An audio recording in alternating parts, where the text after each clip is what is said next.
Hi, everybody. Thank you very much for coming here and online for our very last in a speakers series. Yay.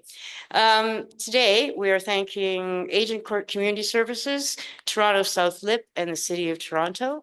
And we have the lovely Tin Bit here to give the territorial acknowledgement.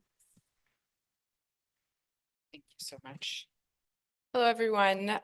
So I would like to, sorry about that. I would like to start by honoring the land that we are on, which has been the site of human activity since time immemorial. It is the traditional territories of the Huron-Wendat, the Anishinaabe, the Chippewa, the Haudenosaunee Confederacy, and most recently, the Mississaugas of the Credit River First Nations, on which I recognize that I'm an uninvited guest. Ontario is covered by 46 treaties and other agreements and is home to many Indigenous nations from across Turtle Island, including the Inuit and the Métis. These treaties and other agreements, including the One Dish with One Spoon Wampum Belt Covenant, are agreements to peaceably share and care for the land and its resources. Other Indigenous nations, Europeans, and newcomers were invited into this covenant in the spirit of respect, peace, and friendship. We are all treaty people. Many of us have come here as settlers, immigrants, newcomers in this generation or generations past. We are mindful of broken covenants, and we strive to make this right with the land and with each other. I would also like to acknowledge those of us who came here involuntarily, particularly as a result of the transatlantic slave trade, and so I honor and pay tribute to the ancestors of African origin and descent. Thank you.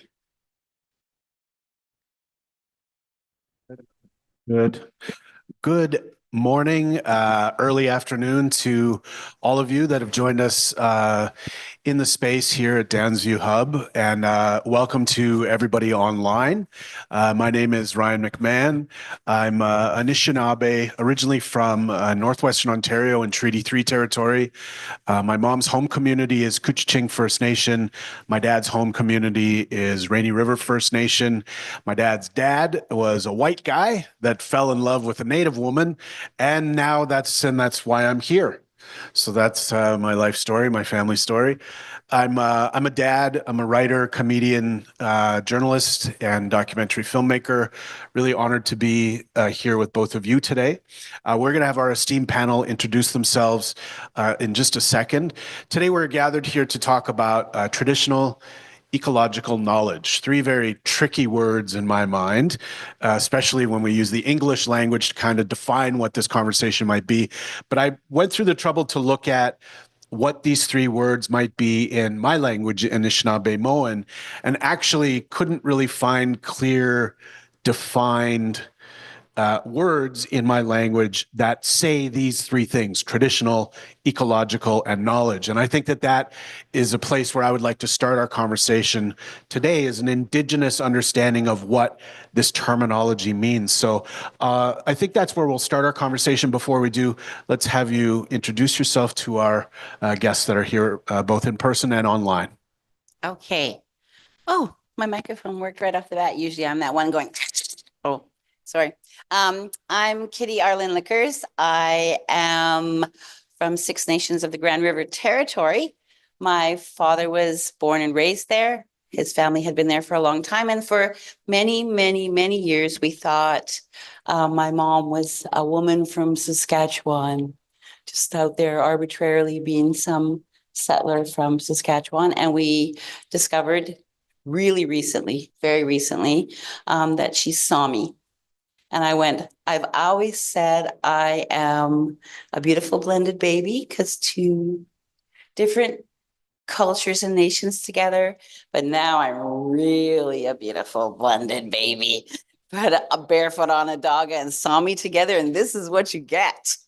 So that's humble. I said you were humble. Oh, thank you. I am a grandma. And I'm going to just tell you a little tiny detail here right now. I have a granddaughter, special needs, who is having surgery right now. And so if I drop my microphone and run over with my phone, then it's my son and daughter-in-law calling. So I apologize if that has to happen, but I don't apologize for doing it. Okay, so there's that. I'm a mom to And my son, oh, her, yeah. Aw. And I have 4 grandchildren, and I'm an auntie, and I'm a gardener, and I'm a storyteller, and I teach at McMaster University, and oh, there's a lot of other things. I talk. That's my specialty. I'll stop. I'll let her talk now. You go. Thanks. Hi, It's nice to see everyone. does it get to be me this time? Oh, no. No. Oh, come on. Good? I'm good. Okay. I'm her kid. You are? Oh, yeah. Yeah. I did drive after all, you know. And steal my skirt. I found it like Columbus. In my intro, I should have said we've also booked a comedy duo. I for thought your we could enjoyment. trio. Oh, yeah, I'll join your group. Yeah, Yeah. join All right. us. All right. We could bill out pretty well, I feel like. My name is Adriane Lickers Xavier. I am an assistant professor at McMaster University, actually, in Indigenous Studies, which is the fancy part of my story. The rest of it you actually just heard. Except for the part where I'm like a mom and a gardener. I I know, garden the right. people, not the plants. And I'm gonna start a little bit because I got all of the introduction that you guys need and good and truly. I mean, my favorite part of the story was a white dude fell in love with an Indigenous lady. But we have a friend of ours who's doing her doctoral research on language.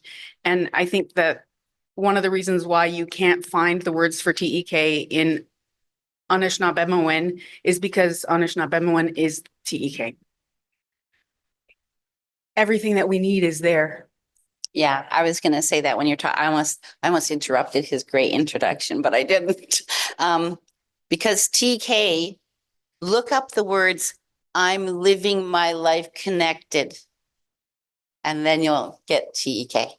That's where it'll come. So that's important to note.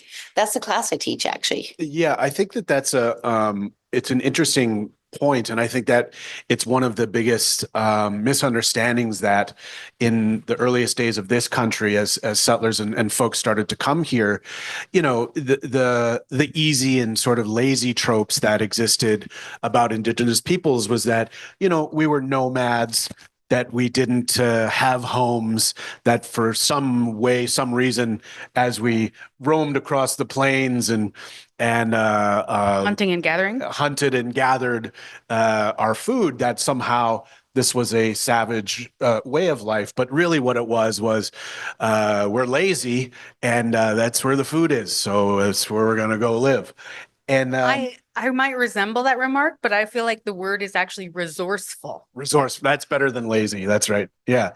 It has such a negative connotation. Right? Yeah. Like, people are like lazy. Oh, well, then that's where we get those stereotypes of not thinking, not being purposeful about what we were doing. A food forest is just a place until you realize it's on purpose, that things grow in certain places, but the knowledge that comes with that is part of that story. If you don't know that certain fungi live on certain trees and those are the ones you can eat without getting really happy, or really sick. If you don't know those things, then someone has to teach you those things. But if you also know that certain trees at certain times of year offer certain foods, and the things that grow under those trees only grow on certain places. I have walnut trees in my yard, and we've all heard the bad press about, you know, black walnuts. Oh, nothing grows under them. The raspberries under my black walnut beg to differ. So part of that is that question of knowing, and then also recognizing that it requires little to no effort once you know that stuff. From the casual observer, we were making jokes about Columbus when we got here. That's not fair, but we were making jokes about Columbus finding things. If you walk into a room and you see someone just casually cruising about, plucking random things to eat, it looks like you're just out there being lazy. You don't have to work hard, right? There's this premise that we've been taught that the harder you work, the more legit things are. It means more. Ooh, that's a good cushion. The microphone. The more that you have to labor for something, the more value it holds. What? No, we're actually espousing how that's not the truth. That's not the way this works. But we can't assume that it means we've done nothing either. Yeah, it's a point well made. It's the reason why, like back home right now, it's maple sugar season, right? Where the maple start to flow out of the trees, and people are tapping the trees back home, and that's a big job. It's a lot of work, and many hands go into preparing syrup, right? And maple sugar, and you don't know that the sap is running if you aren't in relationship to those trees. So to your point, Adriane, you know, having that relationship and the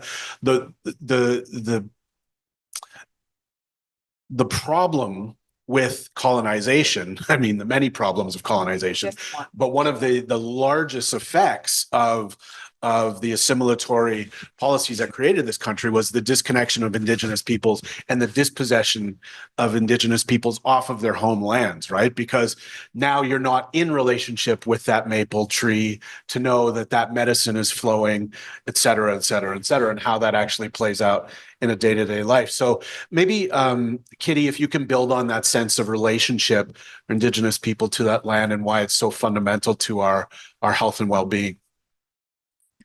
Okay, so one of the things that's impactful to remember is despite the fact of all of the isms, colonialism, imperial, all of those things that encroached on our way of life, there was still those stories, those ways of knowing, ways of being that were passed along and carried by people to where we are now. So it's a big thing for me to think about my ancestors from 7 generations ago going, oh my goodness, I can hardly wait. She's going to come. She's going to get there. And then she'll be able to reintroduce this to lots of people at a time. One of the things that our knowledge is so impactful to, especially TK in particular, and TK is just new. It's just from the 70s. That's just some phrase they came. I'm not dissing it in the least. It's at least it gave us a scientific way of being recognized. And I'm going to say this right now because in case you're a scientist, I still love you, but not acknowledging Indigenous ways of knowing and being and connection to land and connection to maple trees where the sap runs out. And that's the part that's impactful, drinking that sweet water. That's what you need. We just make it in syrup because it's so good. But that water that comes out and it'll sound like, and Ryan's probably, she's not answering my question. I am. I know you are. Okay, good. I really am. It does. You have to connect those dots. And if we aren't prompted to do that, we don't do it, right? We just think, okay, so you come. When my students come into my classroom, I'm like, hi. I sit down and I say, Sue, do not expect me to lecture, but I'm going to tell you some great stories. And then when they do their writing about it, whether they're Indigenous or non-Indigenous, because my class was supposed to be 20 and it ended up being 62. When they write their papers, I can see that they're making those connections. That's what I'm hoping each of you are going to do today. A lot of you will have garnered a lot of this information, understanding that TK is our way right now. It's climate change. That's our biggest impact we can make. So imagine if each of you listen for just a moment and I say, so what I want you to do today is look at a tree that you've never looked at before. Guess what? That's actually every tree. They're there, or I see them, but how many of you have stopped and looked at the tree, have seen the lines in the bark, the branches, the way they go out, the leaves, the way they come out, the way the roots are above the ground or below the ground, and why that's important? why those things are impactful.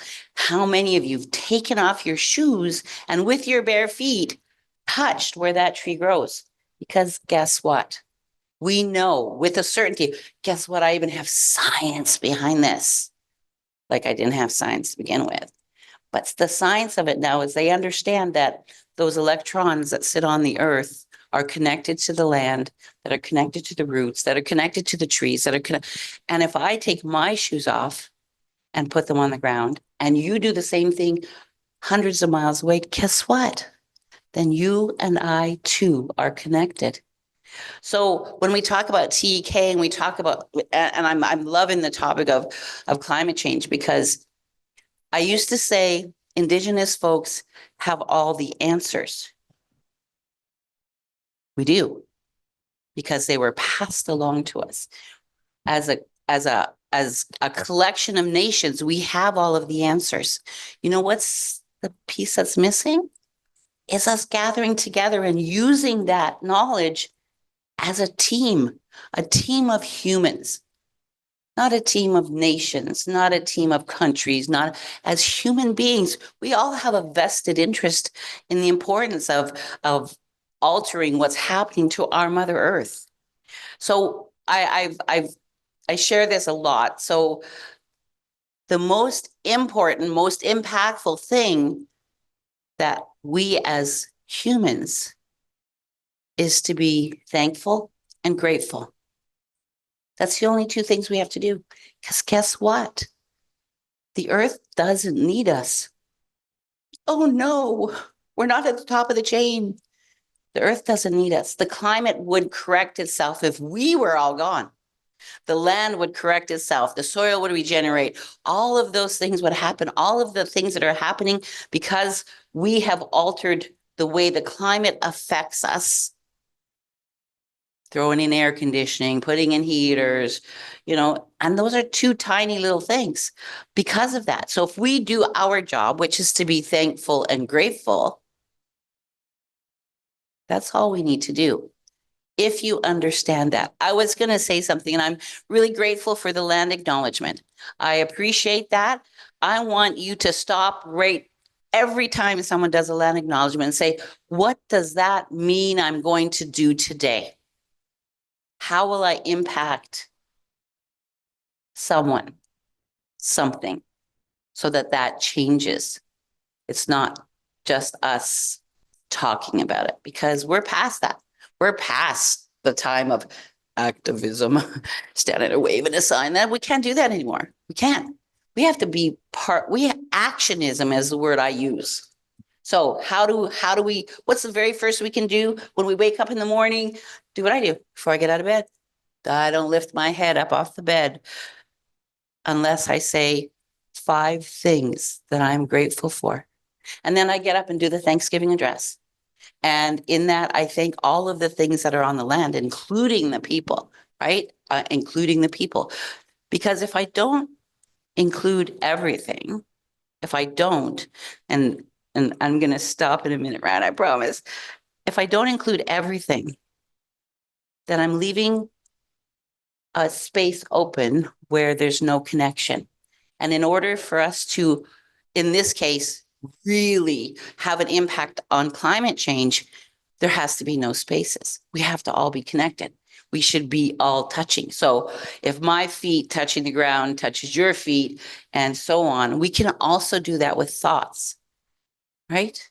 We can also make sure that there's that prevalent thought that's being put out is the thought of we are correcting this. We are making Mother Earth understand our deep love, thankfulness, and gratefulness for her being here for us.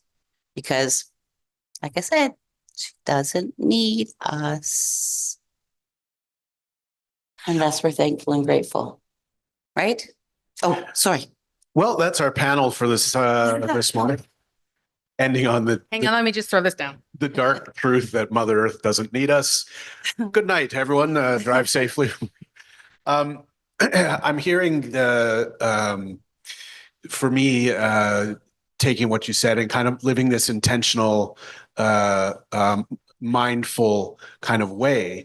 And to touch on, if you're comfortable, the Thanksgiving address itself, right? Like the practice of prayer or reflection, whichever word we want to use, and having that mindfulness that sets your day forward for you is something that I think that many of us out there in the rat race of life that are told, you know, that some of us have to work 2 jobs to make ends meet, and we've got kids and grandkids and growing families, and life has gotten so fast that it's really important to slow down. So can we talk a little bit about intentionality and how we can sort of set those intentions to address first our relationship to the places we're from, and how that might help on a day-to-day basis address some of the needs and movement around addressing climate change in our communities?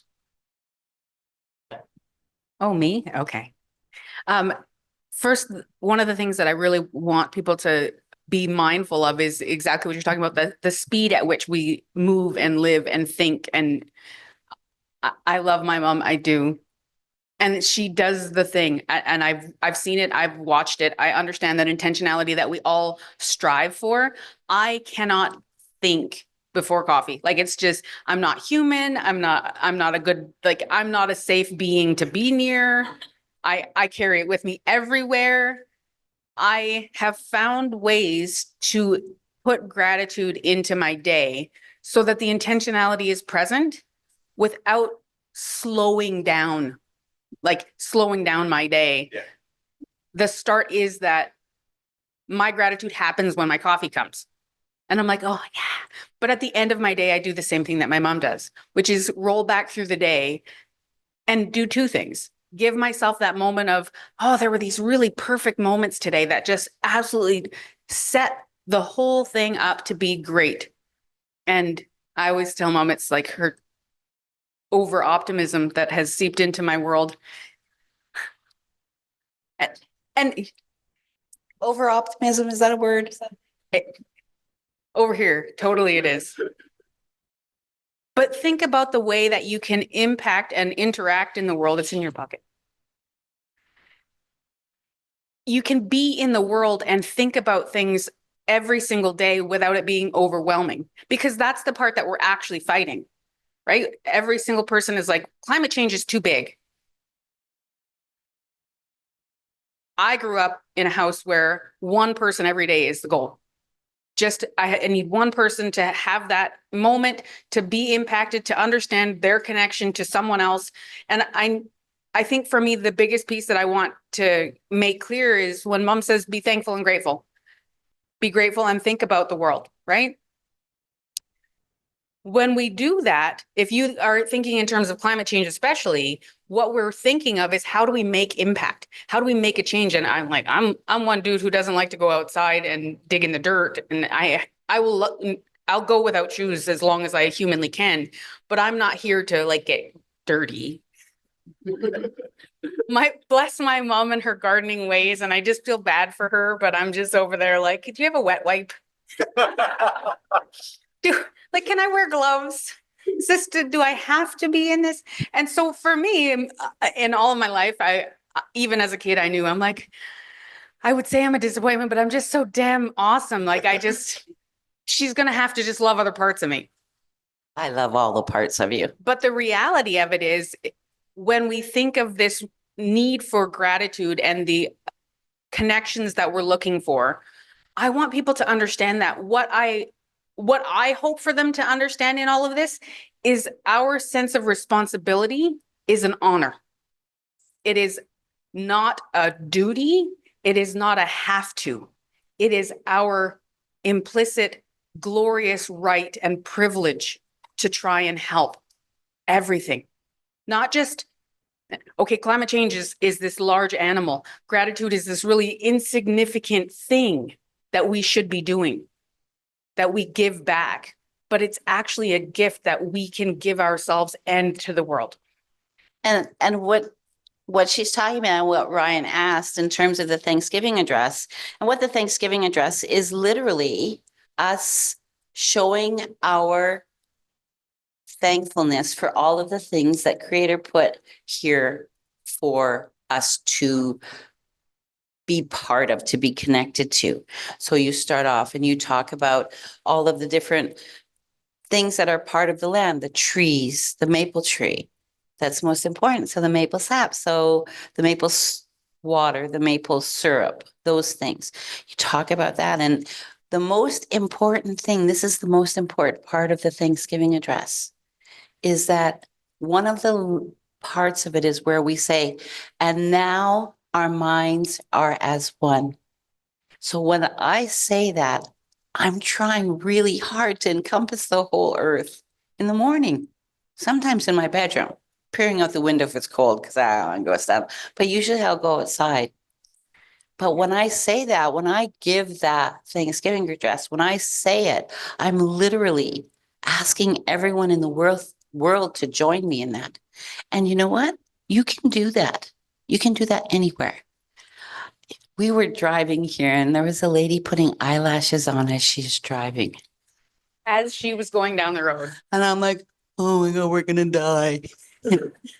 Wasn't me, just for the record. No, she was driving. I was just a passenger, but I still felt like, but that moment that she was that intensely concentrating on gluing eyelashes on, just think if she had, well, maybe already had her eyelashes on or didn't do that and thought for a moment, took that instantaneous moment that she took to attach her eyelashes and looked out the window of her car and went, I'm so grateful the Creator made sure that I could be here. I'm so thankful for the things that the Creator put here. And yes, there was concrete, and yes, there was pavement, but you know what?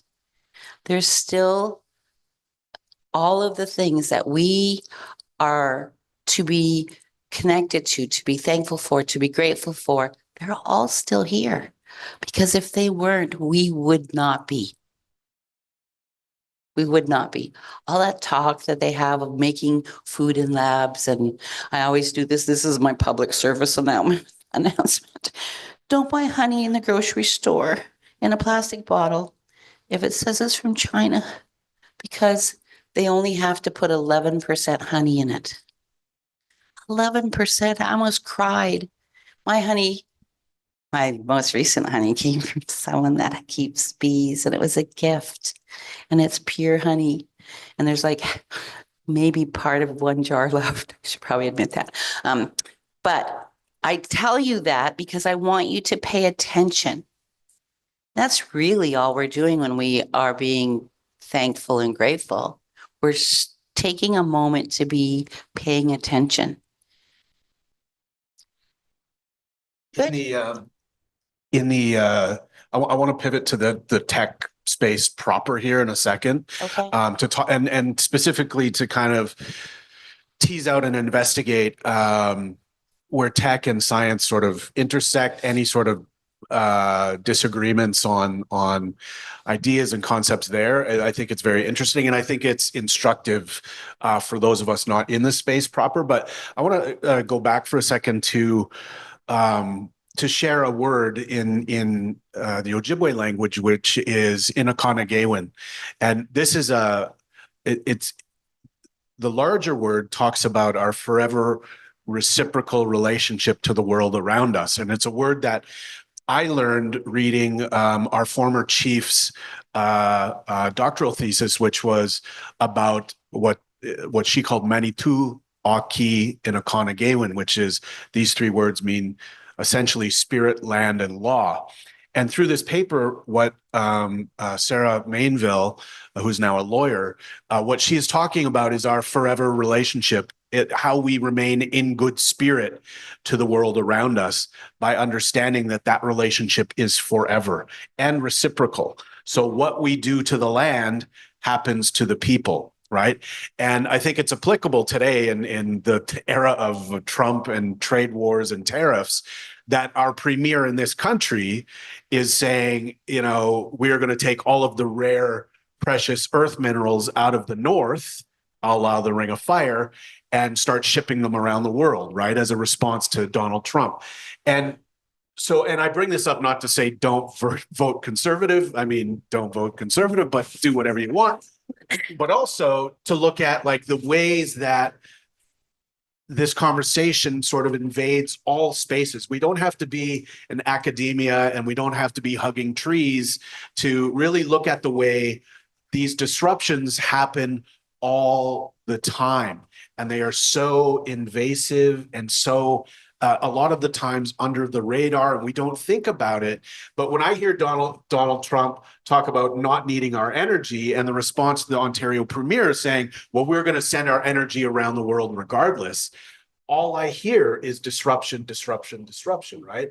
And so that word Inukanagewan talking about the forever reciprocal relationship to the world around us is really a fundamental part to that understanding of what is needed in response to an ever growing crisis in terms of the climate change crisis that we face now. So if we could just reflect on that idea of relationship and reciprocity very briefly before we move on in our conversation. This is a 3-hour talk. Get off the soapbox, just wait. Fine. Reciprocity. What does it mean? What does it even mean? No, it's a made-up word. It's a made-up word. I'm sorry. Well, I love your word. It was great. And you didn't make it up. Relationship, reciprocity. I do appreciate talking about reciprocity. And yes, it is a word, not a word we would have used. And I'm pretty sure I looked it up and there was no Mohawk or Cayuga word for reciprocity. There was, however, words for love. There was word for touching, for connection, for interacting, for talking, for holding, for loving, for caring about. Oh, isn't that interesting? Most Indigenous languages are verb-based. So reciprocity is stagnant. That's what I see. I love the use of the word because people understand it. Oh, reciprocity. I get it. Do you? If I threw my arms around you right now, would you be going, that's reciprocity? Most people be going, okay, I gotta go. So making people understand the importance of the significance of using the word reciprocity is the most important part of the relationship, right? We have to remember that. Everyone's going to have a different word for that. Even though most languages, I can't remember how many I looked it up because, yeah, nerd like that. How many languages have like a reciprocity as a word that says this word means reciprocity? But none of them said in their thing where none of them said relationship. None of them said connection. None of them said, it was like the reciprocity of that, that situation was really good.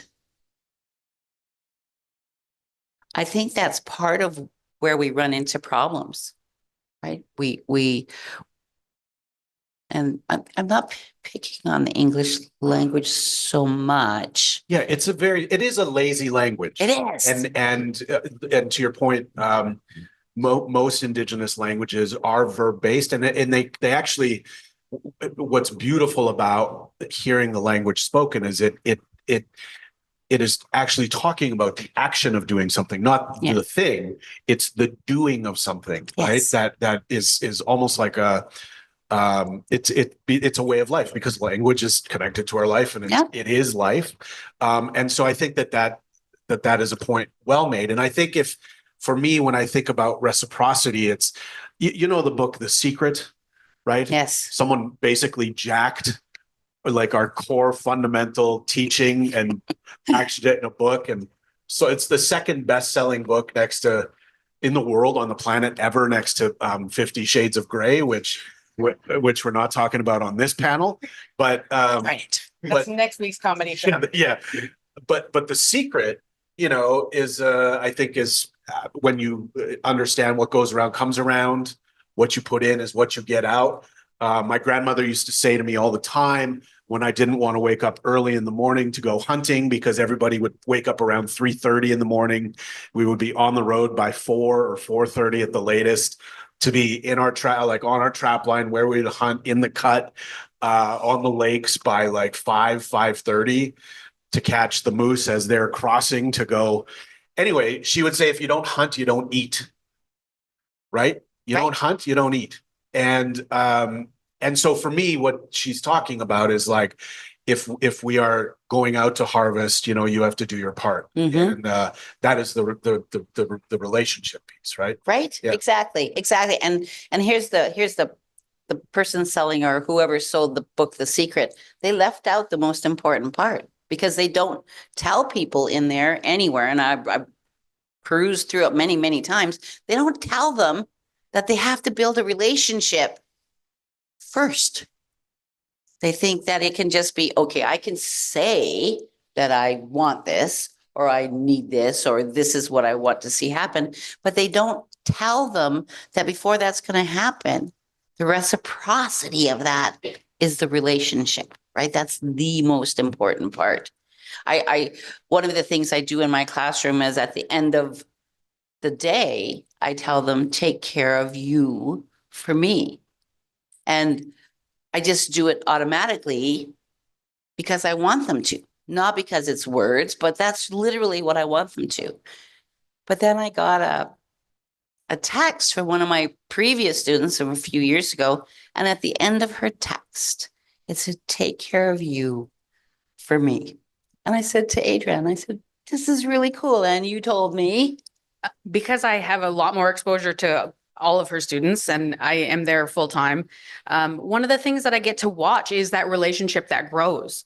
The experience of being in this one class of many in a single year and a single semester changes these students' lives. And the science students, they are my favorite just because they have this tiny moment of crisis where they're like, Western science has taught me all of these things, but with big words and stupidness. And they panic because what am I going to do with this now understanding that the thing that I've spent all these years becoming a scientist, I could have just gone to this lady's house and hung out with her for like an hour. And what am I going to do with this degree now? And so, I mean, that part is fun for me personally, but they're always quite upset about it.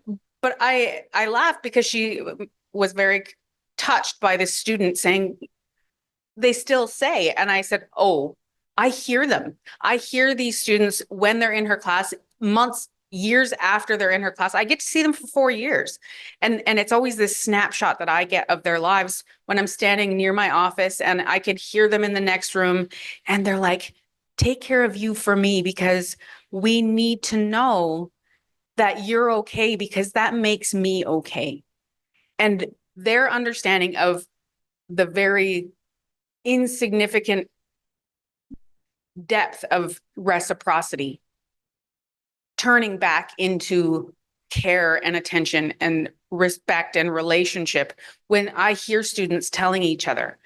My mom was teaching a class last semester, and when a guest comes, she makes soup because eating changes the world and we all feel better and we connect when we connect over food. So a guest was coming in, soup was there, 2 students were sitting at the desk, and on any campus, if there's a room that's empty for a minute, a student is going to be like in there doing homework. And so there were about 20 students who didn't belong in the class. And one of her students came over and bouncing over. And I had the chance to get to know him a little bit better over the course of the semester. And he's still one of my students. I saw him yesterday. And they were like, oh, we're econ students. We're just using this room.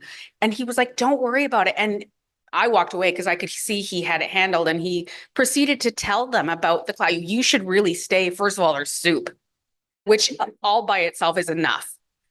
But also this class is about being grateful, thankful, and building relationships with people. And I don't know exactly what he said, but I walked back over and I said to the 2 gentlemen that were sitting at the table, you're welcome to stay. We do have soup and there is enough for everyone.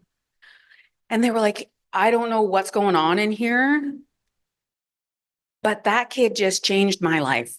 Like in the 2 minutes that he was standing there, I am so grateful that we were in this room on this day, even if we can't stay, because he made me realize that what I'm doing is I'm in the right place at the right time, and I came to the right room. We've never been in this building, and I wouldn't have had the chance to know that we are doing the right thing. And my life is better, and I actually feel better. And we're gonna go study because we have a midterm, but how it goes doesn't really matter now. I'm okay. I'm good. And they got up and they I've never seen two almost 20-year-old men standing in a room, tears in their eyes, staring at another dude going like, we just love this guy. I'm like, do you know him? No, we just met him, but thank Kitty for us, okay? And they walked out of the room. I'm like, okay, I'm used to it, right? Like at a certain point, I don't ever take for granted the relationships that I get to be part of because I show up with the cool kid in the room. The number of people that phone, they're like, you're not kidding. I'm like, you've got that right. I will never try to be, because one of the beautiful things about this is when you have that connection, I don't need to be. I'm like, I've got a pocket mother. I don't just take her with me everywhere. It's fine. Ryan, I want you to understand that we are telling stories in particular because that's how we answer most questions. And I think sometimes there's lots of instances where and I appreciate you very much, instances where people are asking us questions and they're like, why are they talking about this? Like, I don't get it. I don't understand it. But all of the things, and if you take a moment at the end of your day and go, well, that story about those two econ guys, that's a telling tale. That's a telling tale that TEK that day did its job. Yeah. Right? Yeah. Yeah. Well, I mean, the word story or storytelling in the Ojibwe language is diba jimuanan. And when you break that word up into its many parts, it talks about to share a piece of your spirit from your heart. And so there's no wrong answer. And through story, we get to share a piece of our spirit from our heart, right? And so I appreciate I appreciate the answers, because they're being able to share personal experience to me connects us in a unique way. And frankly, I think the power of storytelling is that the receiver of the story then has to go away and do the work as well, which is like a double lesson. So it's the act of listening, but then it's also the act of needing to listen to yourself and to speak with yourself and to, come up with the meaning of that thing for yourself, which connects to the word dapwewin, which is the word in Ojibwe for truth, which when you look at the definition through an Anishinaabe lens, talks about to speak only to the extent to which you have lived. So if you are coming up with the answers to stories and what they mean to you, you get to speak that story again through your own experience, right? And so I think it's a generous and kind way to teach through story. And I think what we're doing here and what we've done so far is we've put some definition through your personal lenses on what TK is. Let's talk smack about science for a second, not for the sake of dunking on science. No. Yes, we only have 5 minutes left. What? Oh, okay, all right. What? We have 5 minutes left? Oh, boy. Oh, boy. Can we all talk at the same This time? Zoom will self-destruct in 5 minutes. That's the Okay. free version. Yeah. Okay. Well, I do want to get a sense of what because the climate change conversation generally through the media, where most people access the conversation, is done through mainstream science, right? It's done through pundits. It's done through political parties. This is how we've come to understand the challenge in front of us. What does mainstream science, as it intersects with TEK, get wrong about what you are trying to do in the name of drawing awareness to climate change and where TEK can help that conversation? Where has it gone wrong for those in the mainstream that have tried to respond to traditional ecological knowledge? It's not so much that they go wrong, and it's not so much that they intersect, because they are the same thing. I'm scientists and old ladies, me, we're the same thing. I can tell them as much about the soil as they can tell me about the soil. When we talk about climate change and why they came up with TEK back in the day, traditional ecological knowledge, why they came up with that is because they wanted to start including some of the Indigenous knowledge that they were going, dang, that works. That's what happened. That's how it started. And it took until now, which is a really long time, for it to be one of the first ways they start looking for information. If you talk to a scientist, they're now behind if they're not looking at Indigenous knowledge, which is like, I thought I'd be dead for that happened. I'm not even going to lie to you.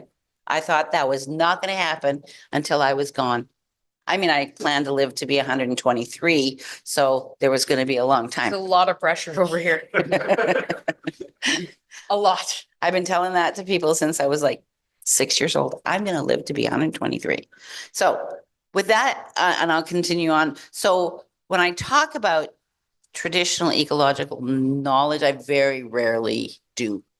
I talk about the science of my grandfather showing me how to encourage worms to come live in my garden. I talk about how my auntie would teach me how to take a tree that was in the wrong place. And by wrong place, I mean like the middle of the laneway had come up, with an old way of doing it, girdling that tree and allowing it to break down. They do that again. I was like, really? Instead of taking big machinery into places where they don't need to take it, they're using that knowledge.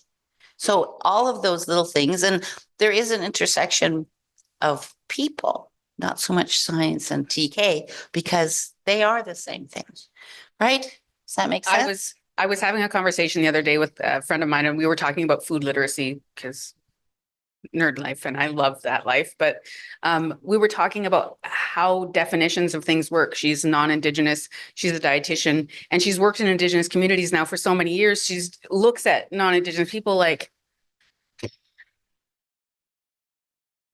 do you know you don't get it? And I'm like, listen to that lady. But we were talking about, and it is exactly the same conversation of science and TEK. And so I broke it down the way that I would for my classes at the very base of here's the premise of it. Because the difficulty she had is, okay, if we're going to talk about science, this is like the picture of Western science. But they always have this one box of intersection. This thumb is Indigenous knowledge, and there it is. And oh, that's the Indigenous piece. And we need to think about it. And there's Indigenous knowledge existing completely whole and exactly the same hand, but it's only represented in that one thumb, that one tiny pocket. So realistically, the intersection isn't an intersection. It's a recognition in science and media that that knowledge is the exact same knowledge. Chances are good it came from TEK and they turned it into science, because we still get the same questions. Students still ask, my nieces and nephews still ask, how did we know what we could eat? How did we know what that plant did? How did we know? And the scientific method is, if you observe, you will eventually figure out. I'm like, well, it sounds like the same thing. So the intersection is in us. The people. Recognition of that knowledge being the same knowledge. The words are different. Let's use, and now I'm going to call it the lazy language. Let's use the lazy language. Let's use this invasive English with all its 865 rules that don't make any sense if you're not a language speaker. And think about the fact that the knowledge is the same. The connection is real, but you as a person have to be aware that Indigenous knowledge, IK, traditional ecological knowledge, knowledge is a system that has existed before we came. And since apparently we are not necessary for this planet, then we need to know our place to understand that that knowledge will go on with or without us. And so when we do that, I mean, I can't get into the politics because we don't have time for that. We just don't. But the reality of looking at the political choices that are being made, are the people making those choices aware of the fact that that thumb is actually a whole hand? Are they aware of that relationship? We had some chickens. Yes. Sorry. We had some chickens. We have to I tell know this. we're almost out of time. We had some chickens. We were working at a program. This was my boss. Yes, her conversation was important. I want to scale us down to our chickens. We got these chickens given to us. So we spent a whole bunch of money getting a chicken coop made and a run for them and all that stuff. And then every day we would let them out. And the people that were like kind of over us in terms of monies were like, the chickens are out. And one of them said, will they get cold?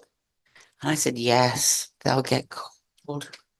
So she told her auntie, who crocheted sweaters for our chickens.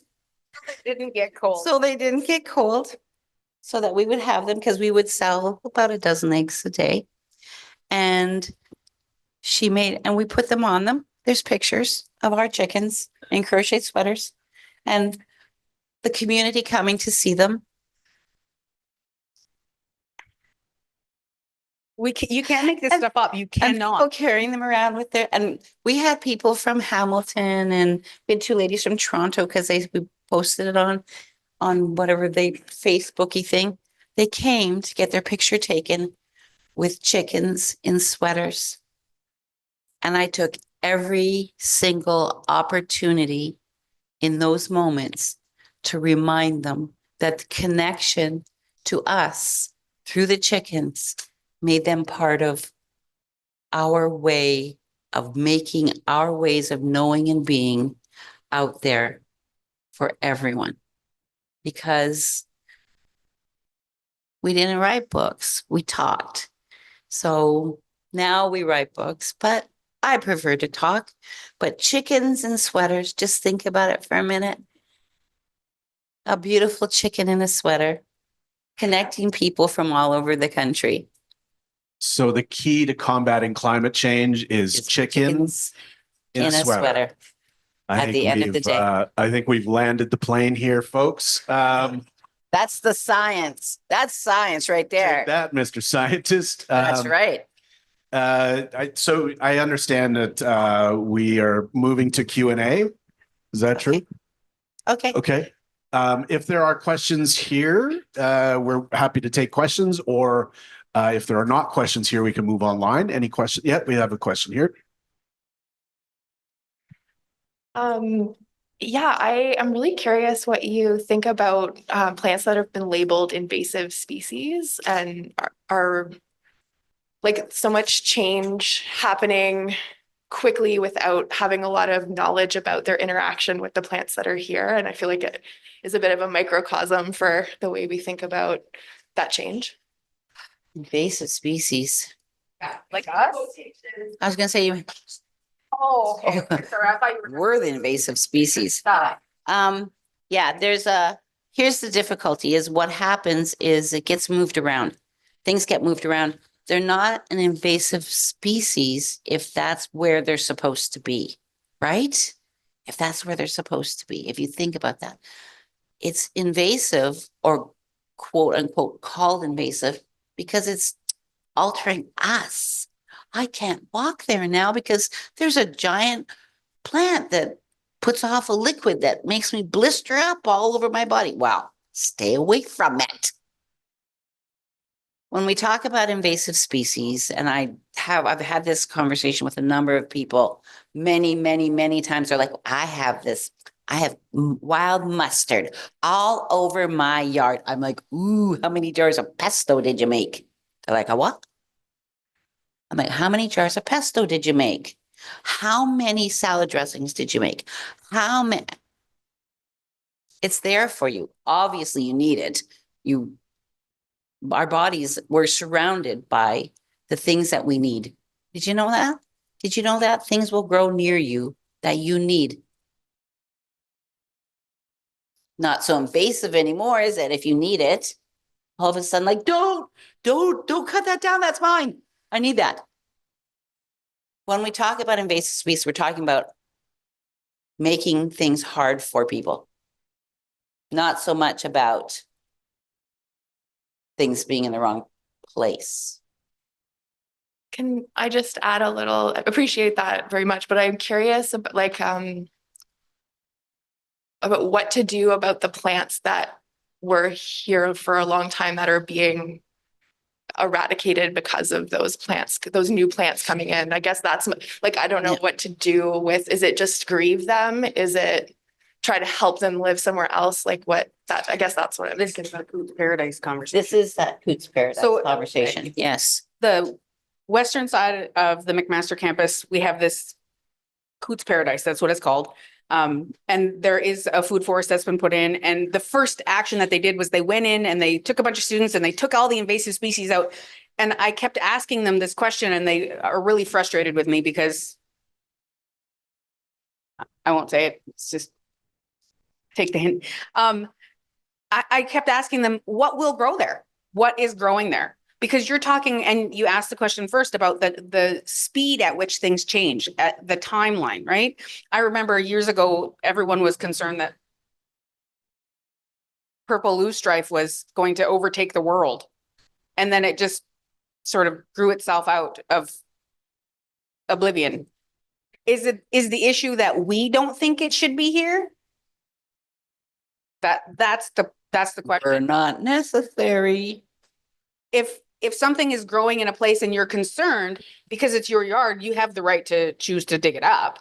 If it's a question of, well, but it didn't used to live here, and now I have this plant that actually tastes fantastic, I'm going to tell you right now, I'm going to take it. The other thing, and maybe this is a much larger, broader conversation. 500 years ago, the people here had a specific diet because that's what we had. If we're truly going to talk about a land acknowledgement of the people and things that are here, plants included, animals, all those things, because if you don't get them in the morning, you don't eat. That's so we grow our food because we don't have to catch a moose. Like catching corn cobs is great. Getting moose, I would go hang out. Like I would trade some corn for some moose. I am here for that. What do you think? I catch a moose. It's like in a headlock. That's Hey, come here. That's kind of what I was hoping for. I won't even chew on lie. his ear for a little while. Okay. Because you were late to the game. Yeah, obviously. Catch a moose. If that's really and truly the conversation, the time at which something grows and its space here, how do we know? What if 2 years from now that plant, I mean, climate change is the reason why these things are changing, but so are the people here. We used to grow food in a greenhouse so our community could see it possible. Food sovereignty, all of those reasons, all of those things. But when we started, one of the biggest things that happened was the relationship building and the volunteers that came were people asking to be able to grow their food from their country, from their spaces. How do you know this invasive species doesn't belong here? Who are we to decide how long it will stay? Callaloo, I'm just going to say that. Callaloo, if you've ever had it. It's my favorite green now because of that, for that very reason. And then someone said, that's not from here. Like, how do you know? Put you in charge of that. Sometimes plants come, invasive plants come because the soil says, I need you. Come grow, flower, seed, and die on me so that I can replenish myself. Because we're not doing that. We're not doing our job. Again, we're not doing our job. So sometimes the plants make that happen. Sometimes the birds or the animals make that happen. Does that help? Yeah, okay. So be careful calling it invasive species. Any other questions about catching a moose? I have so many questions. By the catch, did you catch them by the leg, maybe? We have a question. Hi, just to sort of follow up on her question, I wanted to get your sense of what are your thoughts on the Western concept of environmentally significant areas, which is somehow like forestry areas that are protected, and often these spaces seem to be more ideal for Indigenous folks to access these spaces for ceremony, but then there's this sort of conflict of, well, no, we need to protect this area, but then no attention being paid or value being placed on Indigenous folks like stewarding those spaces and protecting them equally. I'm just interested to hear what your thoughts might be around that. That is wonderful. So I'm a guerrilla gardener. Guerrilla gardener does. They don't give two shakes of a lamb's tail where they grow things. I make seed pods and grow them in different places. So maybe we need to have guerrilla ceremonies. Maybe we need to make them realize that things need to be done where they need to be done. I'm very grateful because, like I said, science is starting to realize that they're not the only ones. And that's why they get overprotective, because they don't realize that with our job of being thankful and grateful, that acknowledging that that's what we're doing, making sure that we're doing our job. Because when you're thankful and grateful for something, you take care of it, right? That's the most impactful thing. So these spaces where ceremonies should be held, I guess we keep fighting, right? I guess we keep fighting.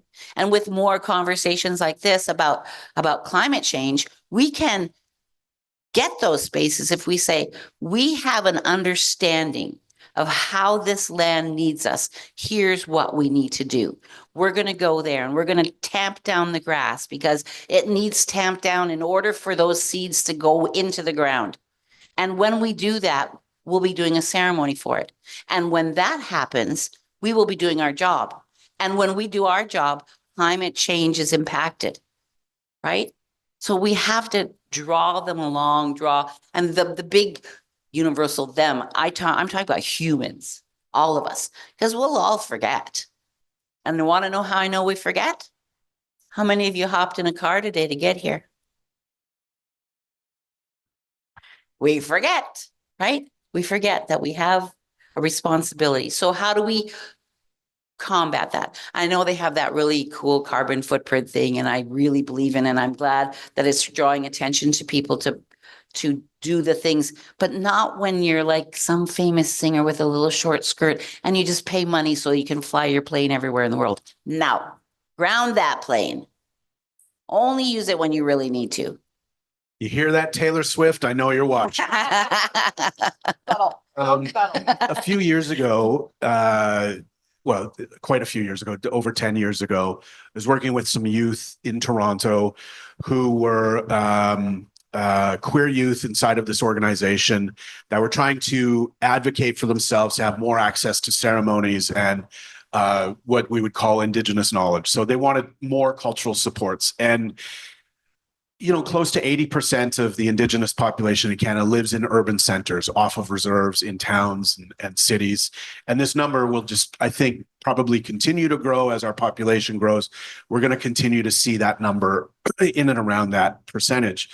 And the first sweat lodge I ever went to, and I grew up on my grandmother's trapline, was in downtown Toronto at Anishinaabe Health.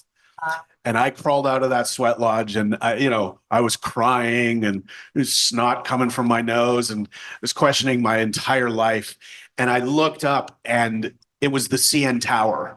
And I was like, wow, what a weird life.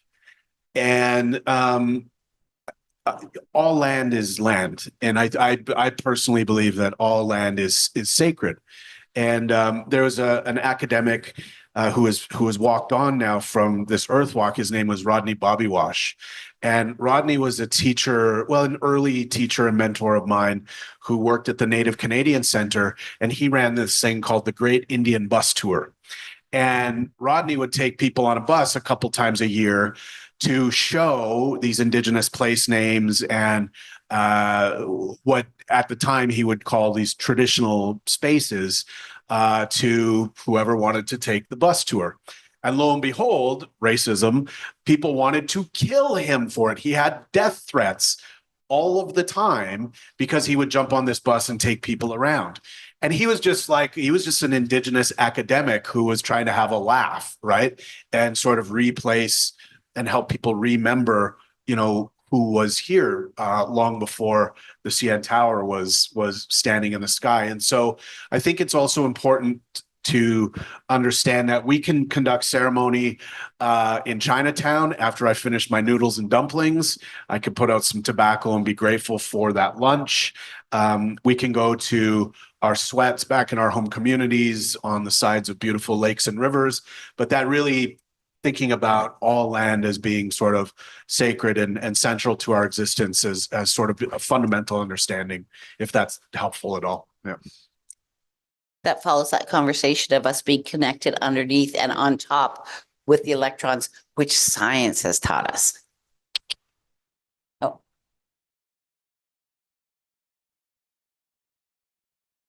Okay. I was just wondering what impact you feel your teaching has had, not just on your students, but on the non-Indigenous culture of teaching and learning at the university. Most of my class is non-Indigenous, a big majority of it. I sent them on a scavenger hunt, and this taught me the importance of what I was doing, teaching. You talk to her, you tell them. I get tears in my eyes when I think. So the scavenger hunt was locations across campus connecting to the land, also like specific sites, trees, plants, buildings. It was all part of being aware of where you are. And one of the hints was to go into the brand new greenhouse. And one of my colleagues runs the greenhouse, does great tours, very interested, super happy to work with us in Indigenous Studies at any time. And her class followed mine, as it happens, last semester. And she came into the classroom just as I was finishing. She said, I ran into some of your mom's students. I'm like, yes, I know them well. She said, they were doing some sort of scavenger hunt. I said, yeah, they were. It's like 10 places. She said, I want you to know that I've never had so many students not from science come into my greenhouse as I did that day. I said, well, there's 60 students in the class. She's like, that explains so much. They came in droves. They came in groups of like 5, 10, and 15 at a time. They took pictures. They hung out with me. They asked questions. They took a tour. I've never had people show up. She said, anytime they want to come back, please invite them. Let your mom know I appreciate her so much, because I looked at their scavenger hunt and there were places on that list that I have never been.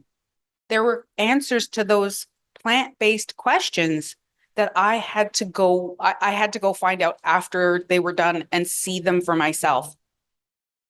She's a science instructor that runs the greenhouse on McMaster's campus. She was so pleased. And she shared that. This is answering your question. She shared that with another professor who shared that with another professor. And then I was talking to someone that I don't know, because I don't know how people know me and I don't know them. I don't get it. They're like, hi, Kitty.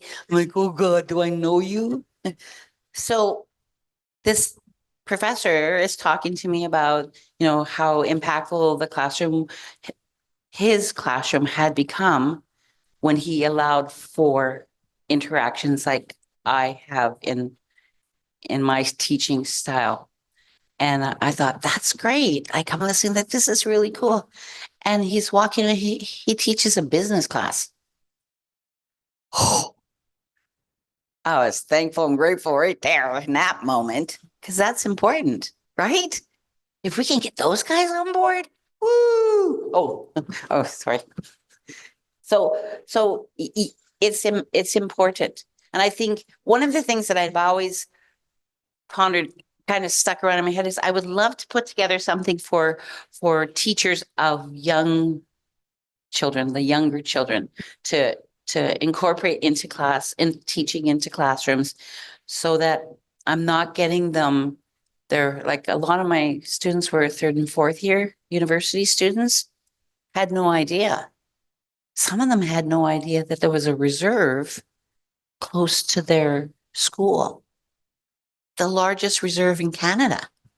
So even like some days I'm like, I want to impact one. This is my goal when I wait, you know, when I'm thinking in the morning of what I'm going to do, I want to provide impact or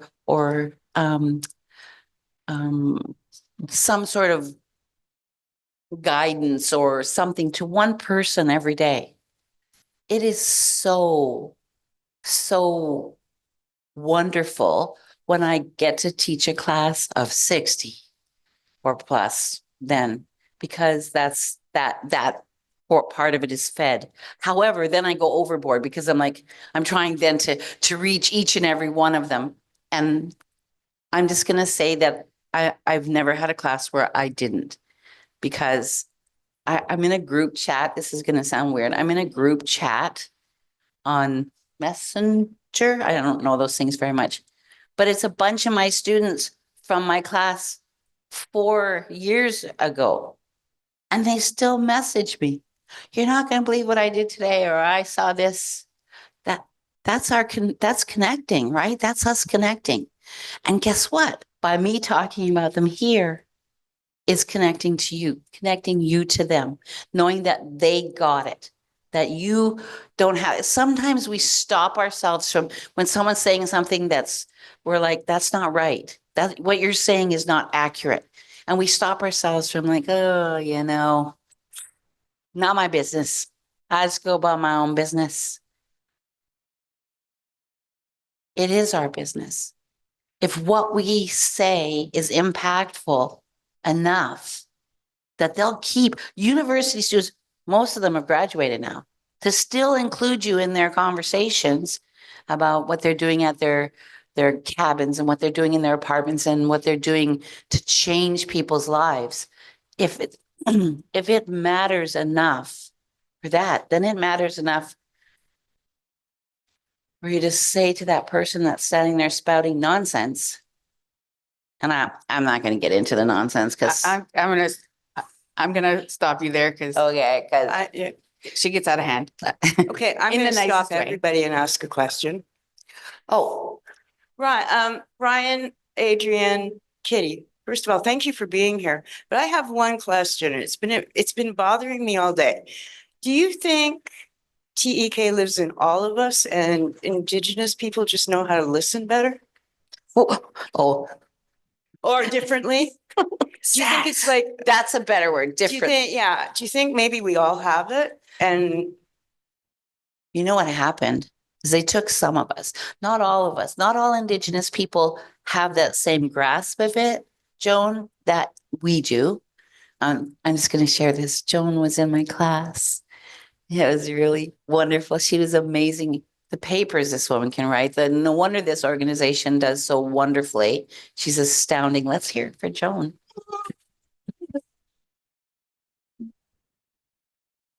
But not all Indigenous people, because part of what I do, part of my job is to help Indigenous folks to reconnect. And it doesn't have to be folks just from my nation. I help Indigenous folks reconnect to TK. And when I get the chance, I connect non-Indigenous folks in a good way.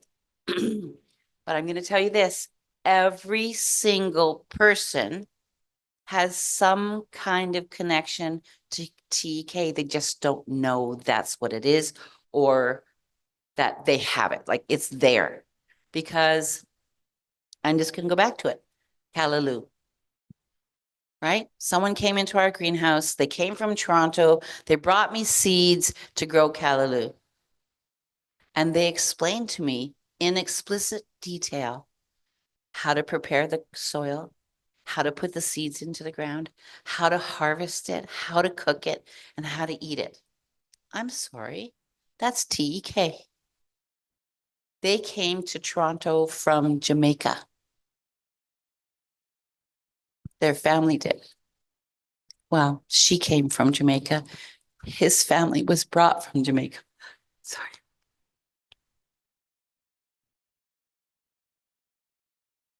And the love that he shared with me, teaching me how to grow that so that I today still grow that in my garden, tells me that we all have TEK within us, right? We all have TEK within us. So what does that mean? That means we have to be thankful and grateful every single day. We have to do our job. We have to continue that circle of TEK. And I very rarely call it TEK. They do that for the classrooms. They do that for me. It's about understanding your place, where you are, and what you should be doing. That's what we need to do. And that takes us back to that last question, which is how we teach things in the world. I do it by, I go to all of her classes. She's like, you don't need to come with me. You know, I'm like, oh, one day you're not going to want to teach this class anymore. And I don't want someone else to do it. I want to be able to do it in a way that pays respect to the knowledge and the journey that I've got to see students go on.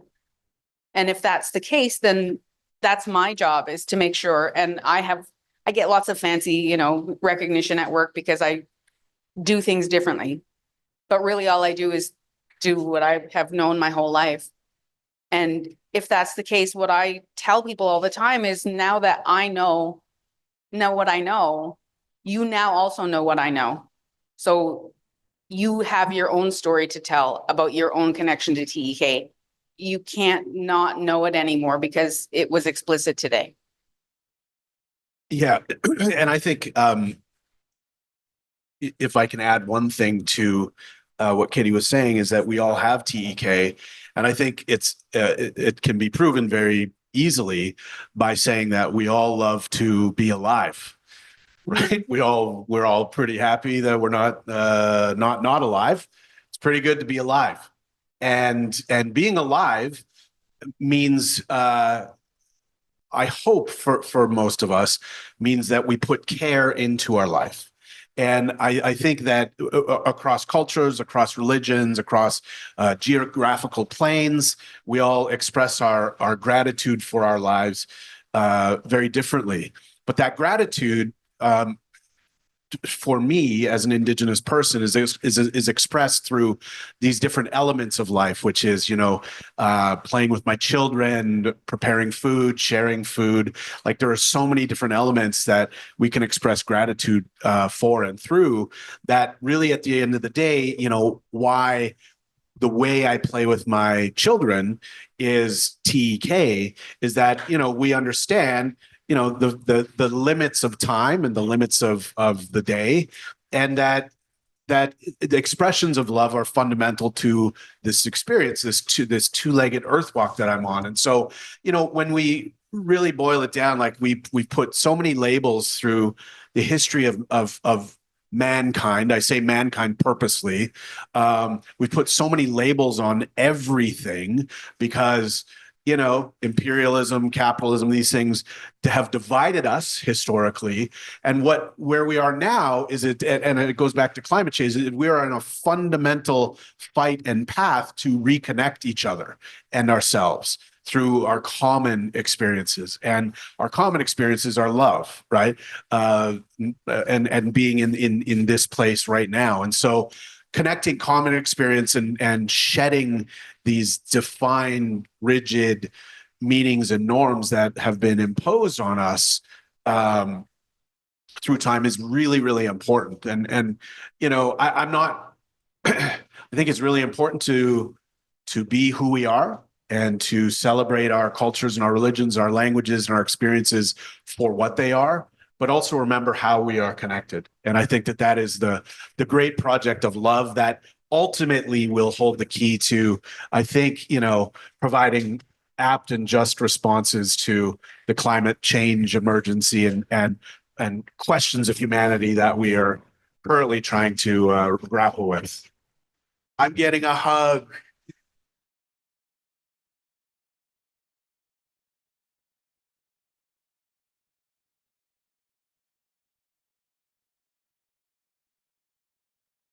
Well, I got a hug. It's not going to get better than that. So we should ask online if there were any questions online. No questions online. We had some great conversation here in the room. Thank you to everybody that joined us online. I think we'll give 30 seconds or so to our panel to say any closing remarks, and then we'll bring this to a close. So I'll turn to Kitty to close on some reflecting remarks to send us all the way here today. 30 seconds and I have to go first. Oh boy. Sweet grass soda. Take a breath. I'm going to make you do a really weird thing. Touch the person beside you. That's how easy it is to connect, guys. That's all it takes. And if it's someone who goes, do it again. Yeah, do it again. She's tried. Connection. As long as we remember, as long as we share with each other that we're connected, we're never going to forget things that's going to take to make the world safe, to make our Mother Earth happy and whole again, because we can do that. And we can be connected no matter what. Even if we can't speak the same language, even if we don't understand where someone's from, why they do what they do, it doesn't matter. That doesn't matter. The connection of us all together. Some of you are like, I want to let go. I'm not comfortable with this. I'm not letting you do it. You should still be holding on to that person next to you. Put your hands on someone. You can do it. Because it's going to take that. This isn't going to fix it. That's not going to fix it. This is going to fix it. I'm not even going to tell you to let go, but you can if you want. All right. You can book these two for their Chickens and Sweaters talk at chickenandsweaters.com. Thank you, Adriane. Thank you, Kitty. Thank you, Joan. And thank you to Nietzsche and all of our partners that helped bring this together today. This was the final talk in this series, but Joan's always up to something. So we'll be back again together soon, I'm sure. And travel safe home, everyone. We never say goodbye. We say Bamapi Nindinawe Maganaduk, which means we'll see you all again, my relatives. Thank you for being here. Miigwech.